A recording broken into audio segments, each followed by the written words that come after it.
ubwo bigeze ku munsi wa 10 Iran ikiri kubwira abantu turabakubita nyamara. Ubu tuvugana none bidasubirwaho, inyuma y'iminsi 10 Ali Ayatollah Khamenei umuyobozi w'ikirenga wa Iran yishwe. Bidasubirwaho twari twagiye tubagezaho amakuru agiye atandukanye, barabanje gushyiraho umuyobozi w'agateganyo, baza gukora inama yo kwimika Ayatollah mushya, Israel iragenda igaba ibitero, baba bashyizeho agateganyo, ariko ubu turi kuvugana mu gihugu cya Iran bamaze gushyiraho cyangwa se gutora no kwemeza umuyobozi mushya w'ikirenga wa Iran. Bidasubirwaho rero umuyobozi mushya w'ikirenga wa Iran yamaze kuba umuhungu wa Ali Ayatollah Khamenei, Mojtaba Khamenei, akaba ari we rero wamaze kuba umuyobozi w'ikirenga wa Iran. Byarangiye nta mpaka zirimo, none hagiyeho umuhungu wa Ayatollah Ali Khamenei, Mojtaba. Urashaka kumbwira ko hari uruhare Trump yabigizemo? Oya. Yamwifuzaga se? Oya. Ahubwo bahise batangaza ko agiye kuba target, agiye kuba umuntu wo guhigishwa uruhindu mu buryo bwose, nawe ngagomba kwicwa. Turaje tubigarukeho mu buryo burambuye. Ikindi turi buze kuganiraho muri iki kiganiro cyacu nuko kuva intambara yatangira mu minsi 10 imaze, Leta Zunze Ubumwe za Amerika na Israel batangiye gushwana.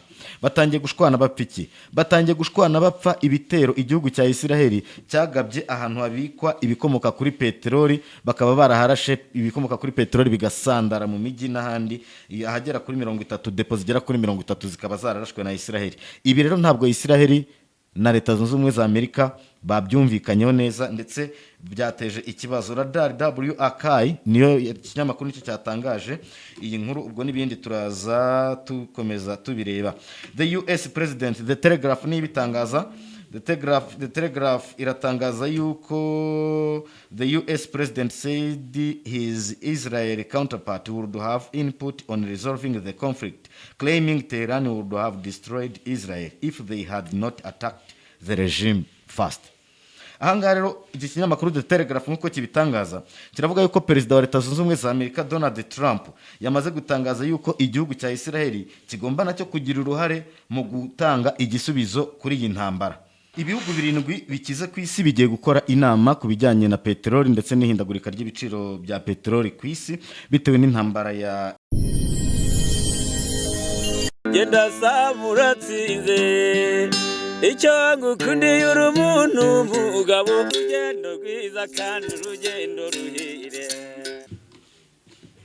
Nongeye kubasuhuza nshuti bakunzi ba Urugendo Online TV, namwe nshuti bakunzi ba Inside Rwanda TV. Tugeze mu mwanya mwiza, akaba ari umwanya w'ikiganiro cyacu nk'uko bisanzwe. Reka mbabwire yuko giye bategurira ikiganiro nkana kibagezaho ndi Robert Sympathique Iyandemye. Kora subscribe, like, comment na share, dukomeze kubana no mu bindi biganiro bigiye bitandukanye.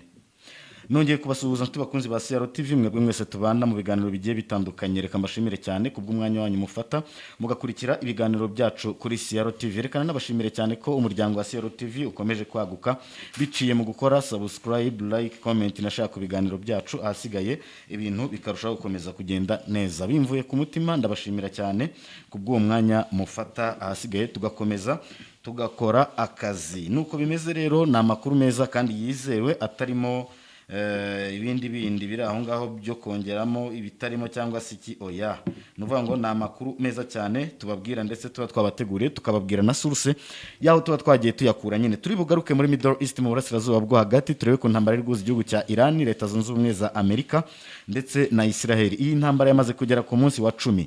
Iyi ntambara yamaze kugera ku munsi wa 10, abantu bari bazi yuko ishobora kumara umunsi umwe, 2 cyangwa 3. Na n'ubu ngubu hari abavuga ngo nejo mu gitondo yarangira cyangwa ejo bundi.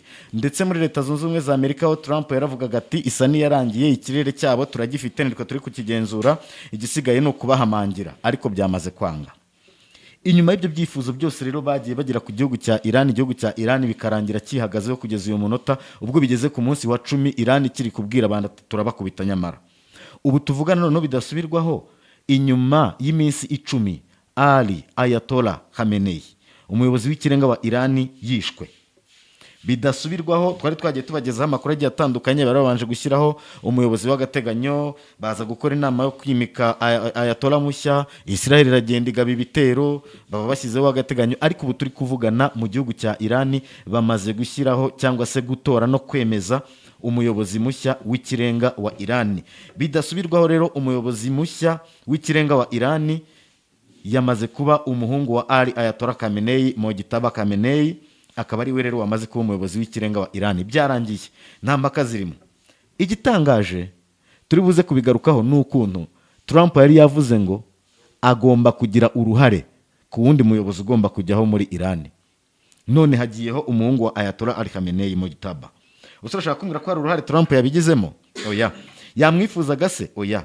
Ahubwo bahise batangaza ko agiye kuba target, agiye kuba umuntu wo guhigishwa uruhindu mu buryo bwose, nawe ngagomba kwicwa. Turaje tubigarukeho mu buryo burambuye. Ikindi turi buze kuganiraho muri iki kiganiro cyacu nuko kuva intambara yatangira mu minsi 10 maze Leta Zunze Ubumwe za Amerika na Israel batangiye gushwana. Batangiye gushwana bapiki. Batangiye gushwana bapfa ibitero igihugu cya Israel cyagabye ahantu habikwa ibikomoka kuri peteroli, bakaba baraharashe ibikomoka kuri peteroli bigasandara mu miji n'ahandi ahagera kuri 30, depo zigera kuri 30 zikaba zararashwe na Israel. Ibi rero ntabwo Israel na Leta Zunze Ubumwe za Amerika babyumvikanyeho neza, ndetse byateje ikibazo. Radar WAKI niyo kinyamakuru nicyo cyatangaje iyi nkuru, ubwo n'ibindi turaza tukomeza tubireba. The US President, The Telegraph niyo bitangaza. The Telegraph iratangaza yuko the US President said his Israeli counterpart would have input on resolving the conflict, claiming Tehran would have destroyed Israel if they had not attacked the regime first. Ahangaha rero iki kinyamakuru The Telegraph nk'uko kibitangaza kiravuga yuko perezida wa Leta Zunze Ubumwe za Amerika Donald Trump yamaze gutangaza yuko igihugu cya Israel kigomba nacyo kugira uruhare mu gutanga igisubizo kuri iyi ntambara. Anavuga yuko Tehran yakabaye mu by'ukuri yararashe Israel iyo bataza gutanga Israel ngo bayirase mbere. Urumva rero ibi ngibi ni ibikomeje gutangazwa na perezida Donald Trump. Mu magambo make akomeje kujustifia impamvu y'iyi ntambara. Ikindi nanone nababwira turi buganiro CGTN iragira iti le déversement conjoint de réserve pétrolière d'urgence. Ibihugu 7 bikize ku isi bigiye gukora inama ku bijyanye na peteroli ndetse n'ihindagurika ry'ibiciro bya peteroli ku isi bitewe n'intambara ya, kandi turi bugarukeho muri aya makuru yacu nuko intambara ya Leta Zunze Ubumwe za Amerika, Israel ndetse na Iran, akagunguru ka peteroli mu masaha 2 gusa kazamutseho amadolari 10, ukaba kamaze kugera ku madolari 120, ndetse biravuga ko bishobora kugeza ku mugoroba w'uyu munsi akagunguru ka peteroli kageze ku madolari 130. Bikomeje kuba bibi cyane rero intambara ya Iran ikomeje guteza ibyago isi. Ikindi AFP News Agency iragira iti strike targeting Bahrain is sprawling AI Maamer oil facility has caused a fire at the complex along with material damage, state media reports. Bahrain state-owned energy company Babco declares force majeure after waves of Iranian strikes targeted the country. Nukuvuga ngo rero Bahrain yo rwose ni kimwe mu bihugu byibasiwe cyane n'ibitero bya Iran. Bivuge ngo binasobanuye ko iki gihugu cya Bahrain, Amerika na Israel bari baragishyizemo ibirindiro bikomeye, baragishyizemo ibiro by'ubutasi bikomeye, bari barashyizemo serivisi zabo zikomeye cyane zigomba kubafasha muri iyi ntambara. Ikigaragara rero nuko Iran yamenye ayo makuru ku buryo iki gihugu cya Bahrain kikomeje gushegeshwa cyane. Ikinyamakuru WAKI kiragira ati US officials say Iran is fighting back more effectively than the Trump administration expected. Hano barakubwira yuko bamwe mu bayobozi muri Leta Zunze Ubumwe za Amerika bari kuvuga ko ahubwo Iran mu gusubiza iri kurwana isubizanya imbaraga zikomeye cyane birenze ibyo Leta Zunze Ubumwe za Amerika zavugaga cyangwa se zatekerezaga. Qatar PM calls for a de-escalation in the conflict engulfing the Middle East. Sheikh Mohammed bin Abdulrahman Al Thani described Iran's strikes on Gulf countries as a dangerous miscalculation. Avuga ko ngo kuba ibitero bya Iran bigera muri biriya bihugu byose byo mu kigobe ngo ari imibare mibi cyane, ariko ibyo ni ibintu utabwira Iran kuko Iran yo yaratewe. Daily Mail nayo iragira iti the end of the world is upon us, Kremlin warns. Kremlin ni mu Burusiya. Ubwo Burusiya bwatanze umuburo bugira buti the end of the world is upon us, ati iherezo ry'isi riri kuri bandi, cyangwa se ni nkakavuze ngo iherezo ry'isi rega riri mu biganza byacu, ni nkakavuze ngo rega natwe ubwacu twikoreye ibintu byasenye isi. Ibyo ni ibitwaro kirimbuzi. Ni nkaho yakagaragaje ko hari ibiba cyangwa se hari ibikorwa bikorwa ku buryo bashobora no gukora intambara irimo n'intwaro kirimbuzi akaba aribo birangiriza isi. Namwe munyumvire. Umuyobozi wo hejuru muri Iran yatangaje ko intambara iri hagati y'iki gihugu na Israel ndetse na Leta Zunze Ubumwe za Amerika yinjiye mu gihe gishya. Atera utwatsi bivugwa ko ishobora kurangira vuba, anavuga ko hashobora kubaho kwihimura ku bikorwa remezo by'ingufu mu karere kose. Umuyobozi hano muri Iran w'ikirenga. Naho Volodymyr Zelensky, ikinyamakuru World Affairs cyanditse kiti Ukraine says it is ready to help Middle Eastern countries to intercept Iranian missiles. Ubu nona igihugu cya Ukraine muzi sikse kiri kurira muri intambara ya Amerika na Israel na Iran. Cyaririyemo sikse, cyatangaje ibintu byinshi biteye ubwoba, kiri kuvuga ko ibintu byose bimeze neza nta mpaka kandi bigomba no kurangira neza. Noneho bari kuvuga ngo ubu ngubu kiravuga ko kigiye gutanga ubufasha mu bihugu byahariya muri Middle East. Reka mbibutse ko ari Ukraine iri kubivuga. Ngo bagiye gutanga interceptors zigomba kumanura amamisire ya Iran. Ubu ngubu Ukraine iri kuvuga ati twebwe turi mu bantu ba mbere bashobora gufasha isi, bashobora gufasha Amerika na Israel muri iyi ntambara. Ubwo turakomeza nabyo tubirebe.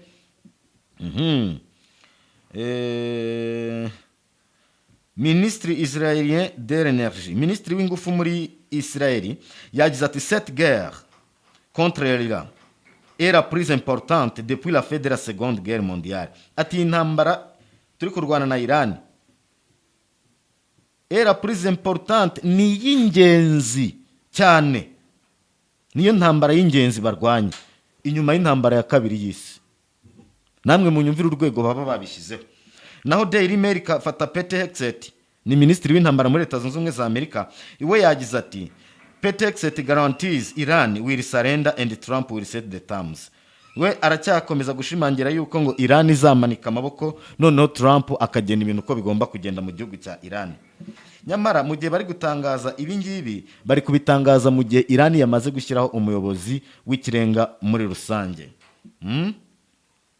The Wall Street Journal kiragira kiti when President Trump voiced hope last weekend that the air war he was unleashing against Iran would topple the country's regime, he was making a bet against history.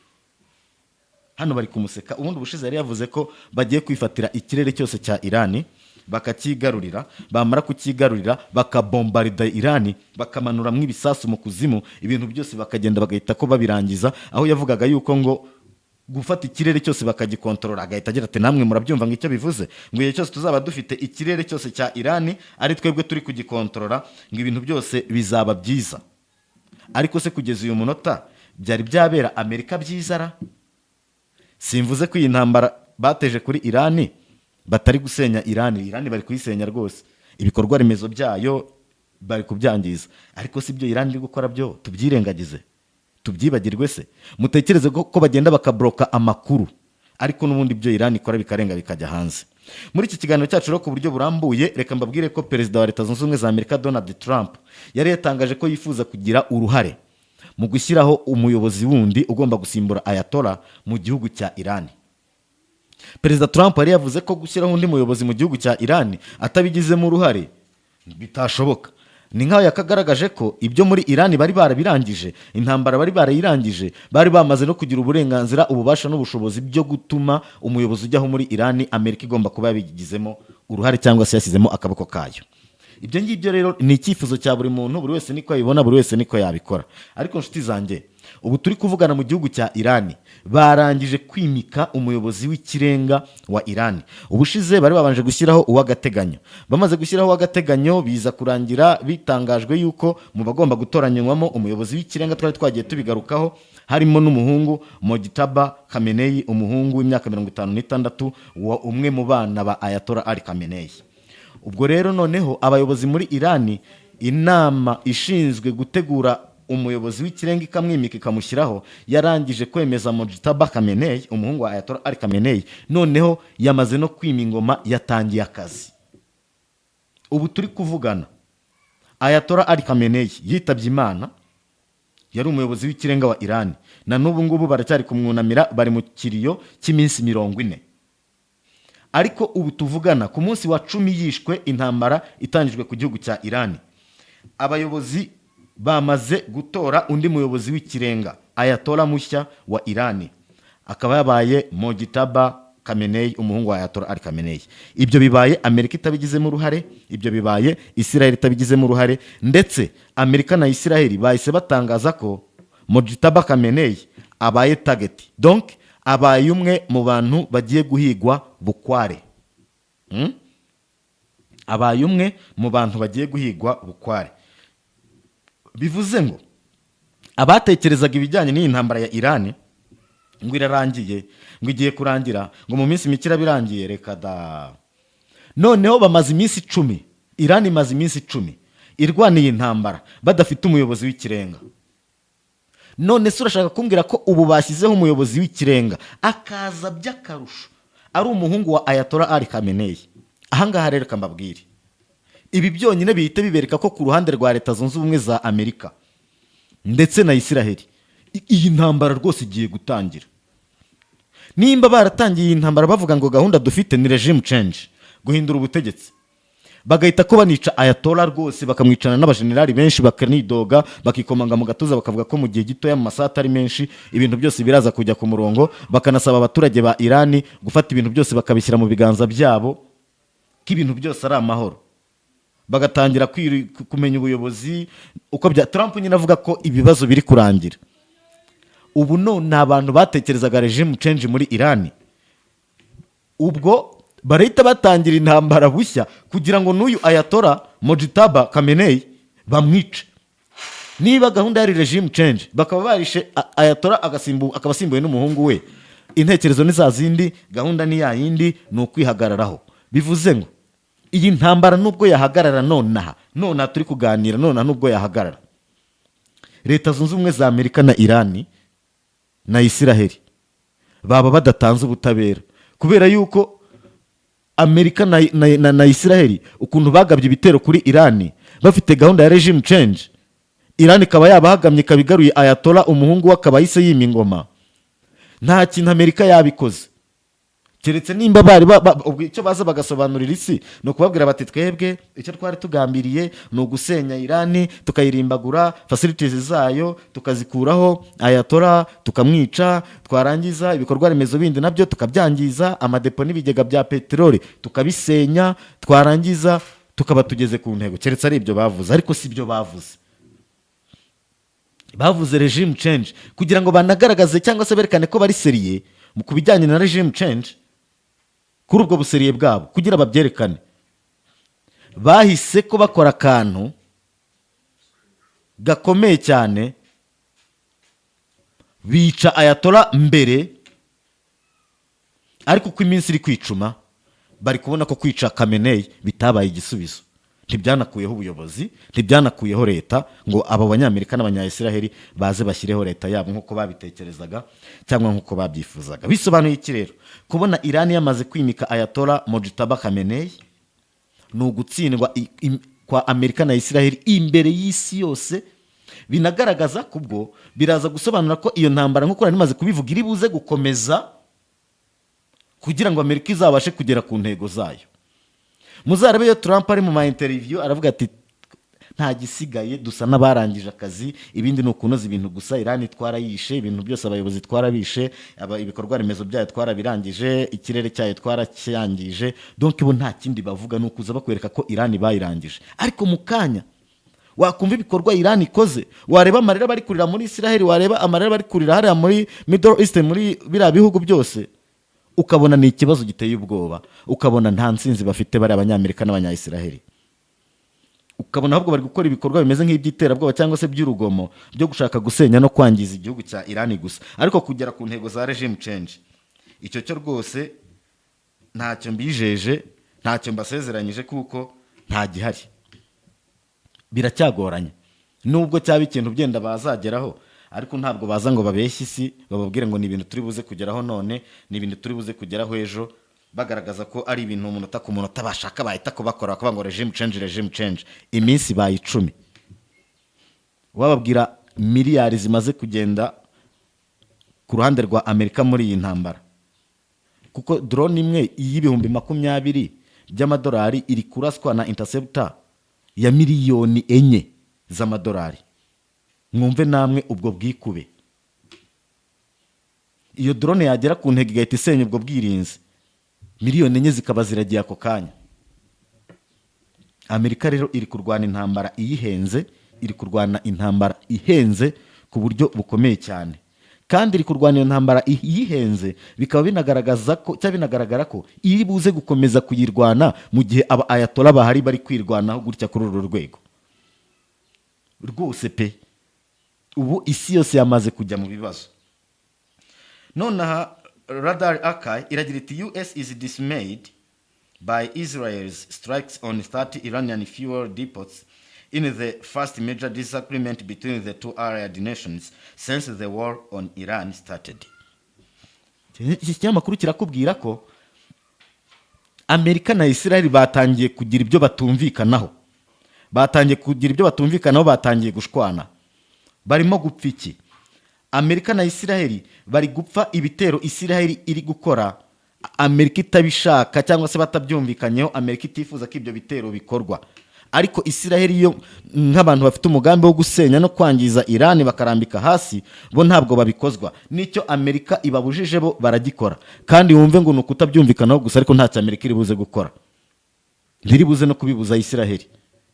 Israel rwose iraza gukomeza kubikora, iraza gukomeza kubibamo, muraza kubyumva, muraza kubona uko ibi bintu biri buze gukomeza kugenda.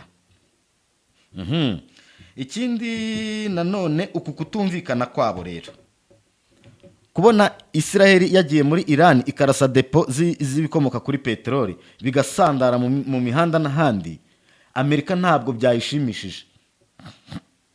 Kuko kubwa Amerika yumvaga ko hari ukuntu bagombaga byenda no kumanura abaparakomando bakamanuka bakavoma bira bikomoka kuri peteroli ntibyangizwe, bakaba bana bitwara rwose.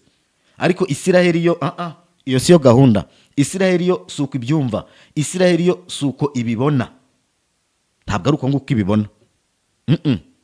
Israel yo irabibona nk'ibikorwa bigomba kwangizwa. Israel irabibona nk'ibikorwa bigomba kwangizwa. Kubera iki Israel bibona nk'ibikorwa bigomba kwangizwa? Israel yo nta kundi gahunda ifite, no gusenya, no gushyira hasi. Ibyo abandi batekereza ngo hano ntituharase ngo nitugire, ibyo si byo Israel ireba. Israel yo no gusenya imbaraga n'ubushobozi bya Iran. Ku bwa Israel nizo depo za peteroli cyangwa se zibikomoka kuri peteroli, ku bwa Israel nabyo ni sirite, bagomba kubisenya kugira ngo Israel yizere security, bizere ko bameze neza, bizere ko inzira barimo yo gusenya ibintu bari kubikora cyangwa se bari kubigeraho. Ibyo ngibyo rero rwose, ibyo ni ibikorwa na Israel, nta mpaka zirimo. Ntabwo waza ngo uyishyogoze ngo uzuyibuze, ngo iyo irabikora. Ipfa kuba uko nguko iri kubyumva, ipfa kuba uko nguko iri kubitekereza, nta nuko nguko ibikora. Kandi ntaho uzumva bari kuvuga ngo Israel gutya, niyo uvuze rwose bakwereka ko ntacyo uri kuvuga, baremera bakabishwanira na Amerika. The Telegraph kiravuga ko, iki kinyamakuru kiravuga ko Perezida wa Leta Zunze Ubumwe za Amerika Donald Trump yamaze gutangaza ko umufatanyabikorwa wa Amerika ariwe Israel agomba kugira uruhare mu gutanga igisubizo kuri iyi ntambara batangiye ku gihugu cya Iran. No kubera iki Trump avuga ko Israel igomba kugira uruhare mu gutanga igisubizo kuri iyi ntambara? Nuko nonaha nubwo Trump yakwifuza ko iyi ntambara irangira, Israel itabyifuza, Israel itabishaka, ntabwo iyi ntambara yarangira. Ibi rero Trump abavuze ni nkaho yakabwiye isi ati mwebwe mutekereza ko iyi ntambara nona nkanjye Trump cyangwa se nka Amerika tuvuze ngo nihagarare cyangwa se tuvuze ngo nibirekeraho birangire, ni nkaho akabaza ati muratekereza ko tubivuze byarangira? Atoya, tubivuze ntabwo byarangira ngo nuko tubivuze. Oya, ntabwo byarangira ngo nuko tubivuze. Bikavuga ngo rero ni nkaho akababwira ati noneho mwebwe niba mutekereza ko twebwe twagakwiye kuba tuvuga iyi ntambara ikarangira, ibyo byose ni mu byihorere, icyaba cyose ni mu cyihorere, ntabwo ari byo. Ahubwo mubwire na Israel ibyo muri kudusaba, mubisabe na Israel, kuko nayo igomba kugira uruhare mu gutanga igisubizo cy'amahoro kuri iyi ntambara. Mu yandi magambo, Amerika buriya ibitangaje ko iyo nkayo ubwayo kuyibwira ngo nihagarike iyi ntambara ntabwo yabishobora Israel itabirimo, kandi muri buke ko ari Israel yayitangije, Amerika irayoboka. Ahangaha rero ntacyo Trump atabavuze. kugira ngo iyi ntambara ihagarare hagomba kubaho gukonvenka Isiraheli. Ninde ushobora gukonvenka Isiraheli kugira iyi ntambara ihagarare? Nimba atari Amerika, nimba atari Trump, ninde wundi wakonvenka Isiraheli? Ninde wakonvenka Benjamin Netanyahu? Nimba rero Amerika ivuga ko itabikora, Trump akavuga ko atabikora, ubwo nta wundi ushobora kubikora ni Irani. Irani rero yo yabikora ite? Irani nayo ifite inzira imwe cyangwa se uburyo bumwe gusa bwo kubikora. Uburyo bumwe yabikoramo ni ugukomeza kugaba urufaya rw'amamisire ku gihugu cya Isiraheli. None igihugu cya Isiraheli kikabona ko gisumbirijwe, cyamara kubona ko gisumbirijwe, Amerika ikakibwira ati ariko nyamara urasumbirijwe, uri kuraswaho cyane, mwareka tukareba ukuntu tuganira na Irani. Ubwo ibyo biganiro bikaba byatangira. Ariko none ntabwo tageti za Irani ari ibyo biganiro, ndetse hari n'ukuntu itabikozwa, hari ukuntu itabikozwa rwose. Ibyo byose rero ni ibintu tugomba gukomeza tugategereza tukareba amaherezo yabyo. Ikindi ni uko ibihugu 7 bikize ku isi G7 kuri uyu wa mbere hari inama bagomba kuganira ku bijyanye n'intambara ya Isiraheli na Irani na Amerika, ariko nanone bakareba ku bijyanye n'ibikomoka kuri peteroli n'ukuntu igiciro kiri kugenda kizamuka umunota ku wundi buri saha. Ibyo byose rero ni ibintu byo kwitondera cyane, abantu bagomba kwitondera bakamenya ari iki kijya mbere cyangwa se uko bimeze. Ibi bihugu 7, igitangaje ibihugu bya mbere 7 bikize ku isi niyo Amerika ubwayo irimo. So muri iyo nama Amerika iri buze gutangamo ikihe gitekerezo ku bijyanye n'izamuka ry'ibiciro ry'ibikomoka kuri peteroli, kandi iyo Amerika nayo ubwayo ifite uruhare muri iyi ntambara, ari niyayo. Ibyo byose rero niko bigenda nyine. Ubwo haraza gukora ibya diplomasi na politike, abantu bazaba bareba ubwo ibyo biganiro by'ibi bihugu 7 bikize ku isi. Abantu turi buze gukomeza gutegereza, icyo nzi cyo nuko ibiza gufatirwamo nk'imyanzuro biri buze gutangazwa, turi buze kubimenya. Natwe turagaruka mu biganiro bindi biri imbere tubabwira tuti bya bihugu 7 bikize ku isi byakoze inama, ariko ya nama yabyo yavuze iki ngiki kuri iyi ntambara ya Irani na Isiraheli na Amerika, cyangwa se ibikomoka kuri peteroli, politiki ifashwe kuri ibyo biciro n'izamuka ryabyo ni iyi ngiyi. Ibyo nabyo rero tugomba kubitegereza. Bloomberg iragira iti Iran choose Mojtaba. Ibyo twabibabwiye, ubwo ni ukuvuga ngo Mojtaba Khamenei ni umuyobozi w'ikirenga wa Iran bidasubirwaho. Hano nababwiye ko nyine intambara ya USA, Israel na Iran, akagunguru ka peteroli mu masaha 2 gusa kazamutse $10 ya Amerika, kakaba akagunguru kamaze kugera ku $120, kavuye ku $62 cyangwa se n'utundi cyangwa n'atanu, kamaze kwikuba kabiri mu gihe gito. Ndetse kuri uyu munsi ho biteganyijwe ko akagunguru gashobora kurara kageze ku $100 ya Amerika 130. Urumva rero nibi bihugu bikize ku isi ntabwo byabura gukora inama kugira ngo harebwe icyakorwa, ibintu barebe ko byajya mu buryo, ibintu bigasubira ku murongo. Ibi bintu ngira ngo habayeho miscalculation nyine, nkuko bakomeje nabo bwabo kubyivugira. Habayeho kubara nabi kuko iyi ntambara abantu ntabwo batekerezaga Irani ngo bayihereze indabyo zayo, bemere ko hari ubushobozi ifite, bemere ko hari imbaraga ifite ku buryo isi ishobora kuza guhura n'ibi bibazo mu gihe Irani yaba yenderejwe. Ubwo rero bahigabyeho ibitero, nta kundi nyine nuko bimeze, nayo ikomeje kwirwanaho, nta kundi yabigenza, ariko nyine bikaba bikomeje kugira ingaruka ku isi yose. Ubu none aho waba wicaye ku isi yose wumve ko rwose ingaruka z'intambara Amerika na Israel batangije ku gihugu cya Iran, ingaruka zatangiye nawe ubwawe kukugeraho. Buri wese aho yicaye ingaruka zatangiye kumugeraho rwose. Twese aho nicaye, nawe udukurikiye wicaye ahari hose uri ku isi, ingaruka z'iyi ntambara zatangiye kutugeraho. Iyi rero ni intambara abantu bose bagomba kureba uburyo bakwicara iyi ntambara igahagarara. Biramutse bitabaye ibyo, isi irakomeza kwisanga mu kangaratete. AFP News Agency iragira iti a strike targeting Bahrain's superruling AI Mamer oil facility has caused a fire at the complex along with material damage. Ibitero bikomeje kuraswa ku gihugu cya Bahrain bikomeje kugira ingaruka nyinshi ku bikorwa remezo bigiye bitandukanye hano muri Bahrain. Al Maamir iki ni igikorwa remezo gikomeye cyane kibikomoka kuri peteroli.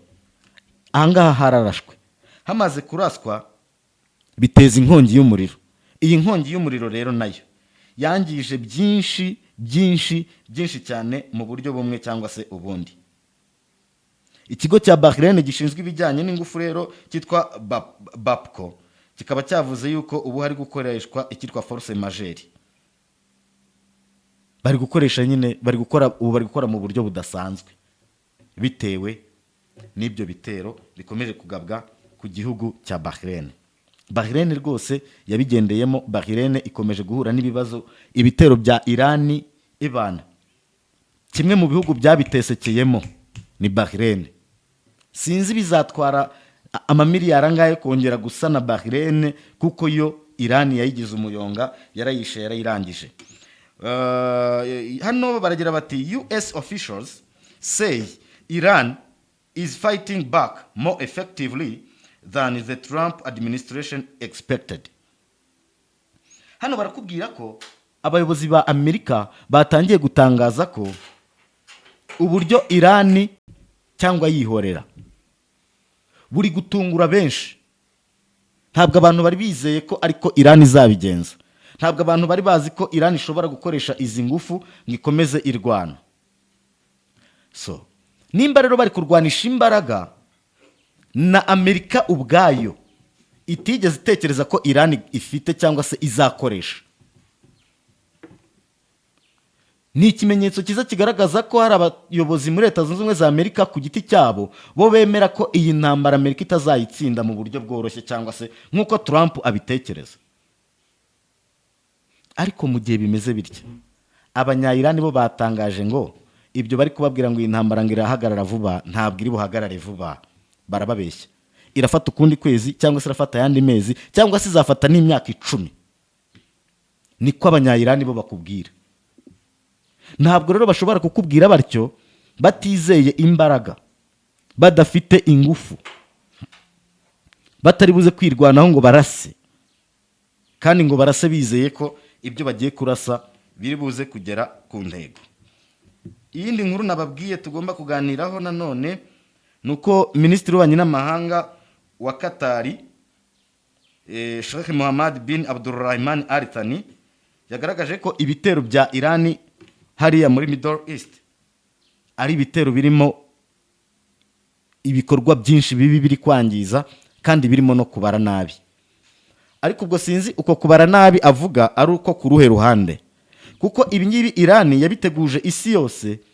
Irani iravuga ngo twebwe igihugu cyose kizifatanya na Leta Zunze Ubumwe za Amerika, Amerika ikatugabaho ibitero ikoresheje ubutaka, ikirere cyangwa amazi y'icyo gihugu, icyo gihugu twebwe tuzakirasa, ariko tuzaba turi kurasa ku nyungu za Amerika cyangwa ku birindiro bya Amerika muri icyo gihugu. Rero byamaze kugaragara ko Irani nabo imvugo niyo ngiro, icyo bavuze baragikora. Nibyo rero baraharashe pe nukuri baraharashe aho bakoresheje hose rwose baraharashe, nta mpaka zibirimo. Umuyobozi rero wo hejuru muri Irani yatangaje ko intambara iri hagati y'iki gihugu na Israel ndetse na Amerika yinjiye mu gihe gishya. Mu gihe abanyamerika bavuga ngo iri kugana ku musozo turi kuyirangiza, Irani iri gutangaza ngo intambara yinjiye mu gihe gishya.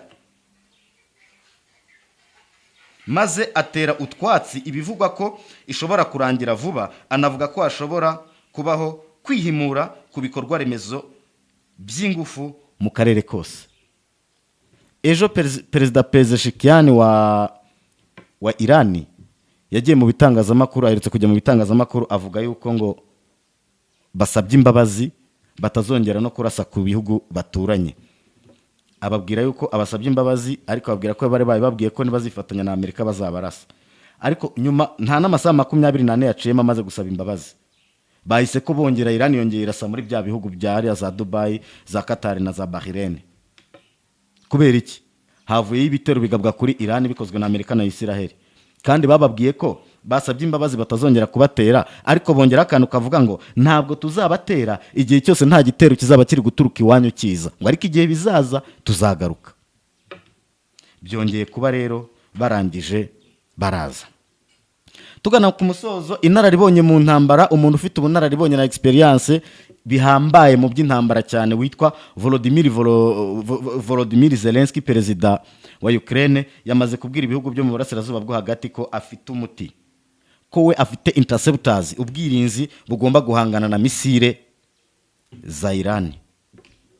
Volodymyr Zelensky aravuga ko afite ubwirinzi bugomba guhangana na misile za Iran, ko abanyaburayi, ko abanyamerika na Israel bagomba kumwegera, n'abariya bo muri Middle East bakamwegera, ahasigaye akabagurisha ibikoresho. Ubu Zelensky we muri iyi ntambara we yabaye umucuruzi w'intwaro, ari kwisabira ko yabanje kuvuga ko afite ikoranabuhanga ryahangana n'amadrone ya Iran, none avuze ko afite interceptors bira bihanura amamisire. Avuga ati na bino bihanura amamisire ngewe muze tuganire, ndabifite ibyahanura amamisire y'igihugu. Namwe rero murumva ibintu by'intambara bikomeje kuyoberana, aho muri iyi ntambara Zelensky we aje kwigaragarizamo, akanagaragaza ko akomeye, afite n'ibikoresho byinshi ashobora gucuruza mu bya gisirikare, kandi ubwo uwo nguwo nawe arasumbirijwe. Igihugu cy'Uburusiya kiramubombarida buri munsi, ariko ari kwishakira isoko ry'ibikoresho. Minisitiri w'ingufu mu gihugu cya Israel yatangaje ko iyi ntambara batangiye ku gihugu cya Iran ariyo ntambara y'ingenzi inyuma y'intambara ya kabiri y'isi, ati niyo y'intambara yindi irwanywe y'agaciro kandi y'ingenzi mu nyumvire. Ni mu gihe Daily Mail nayo igira iti Peter, iki kiganiro nacyo tugisoreza ahangaha, ahubwo dufate uyu mwanya tubategurire n'ibindi biganiro. Reka mbabwire yuko rero iki kiganiro tugisoreje ahangaha, mbabwire yuko jewe ubategurira ibiganiro nkanabibagezaho ndi Robert Sympathique Iyandemye. Reka rero mfate uyu mwanya mbategurire ibiganiro biza bikurikira n'iki ngiki. Kora subscribe, like, comment na share, ahasigaye dukomeze kubana no mu biganiro bindi bigiye bitandukanye. Ndabashimiye cyane, mbifurije gukomeza kugira ibihe byiza, jewe turi kumwe cyane. Asante sana.